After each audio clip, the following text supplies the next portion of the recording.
candidates head to South Carolina now. The North will be watching very closely, too. So we thought, let's bring in two governors, former governors from the South and the North. First from the South, Phil Bredesen. He's the former Democratic governor of Tennessee. Hi, Phil. And our northerner, Dave Heineman, former Republican governor from Nebraska. To you first, Governor Bredesen, does the Trump message and the Sanders message, which seem to work extremely well in New Hampshire and the live free or die state, does that work as well, the same, completely different in the South? I think it's a little different in the South, particularly for Sanders.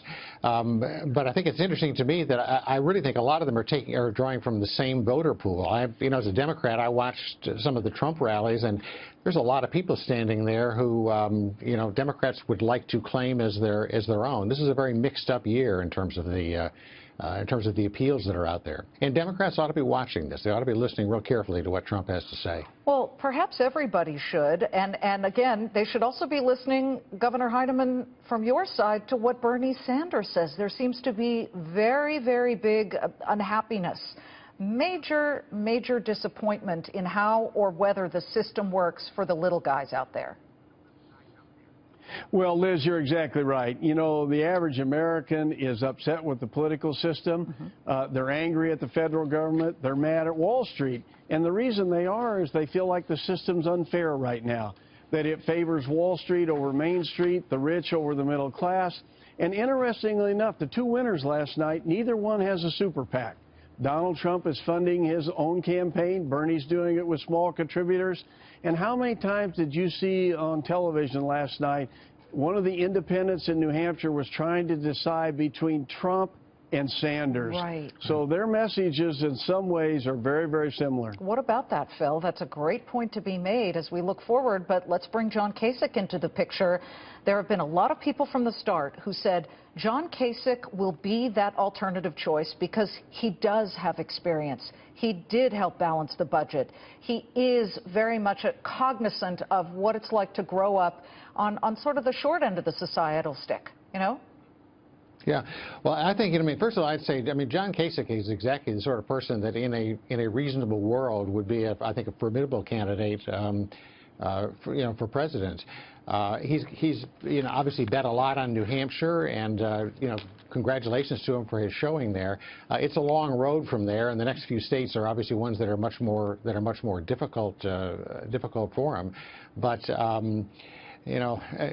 he's a good guy. I'm afraid in a Republican primary, he's brought the proverbial knife to a gunfight. Well, gentlemen, let me interrupt.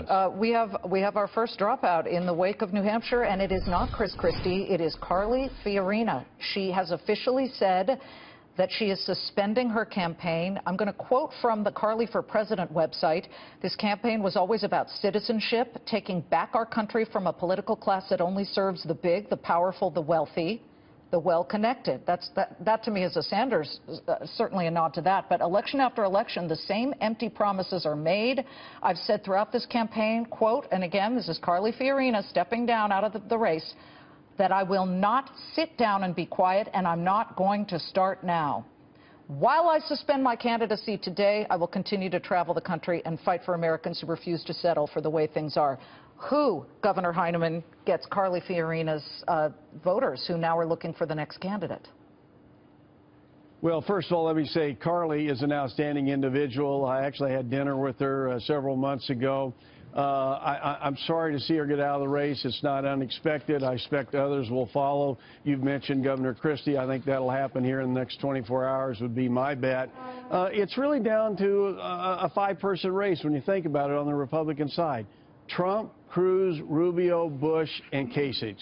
And I agree with Phil. I think it's a tough road for Governor Kasich as he heads south. He's got to hope that he can last to Ohio on March 15th, where it's winner take all. But I think the South Carolina vote is going to be crucial for a variety of our candidates, especially Rubio and Bush. How well they do down there. Can one of them get into second or first? But right now, Donald Trump's the clear front runner, and he's going to be difficult to beat. Okay, Phil, let's not. I don't want to ignore Dr. Carson. He still hasn't made any kind of announcement here. I know you're on the Democratic side, but he's certainly got some traction with a certain voter type who was really interested in hearing his quiet but perhaps strong message. Yeah, well,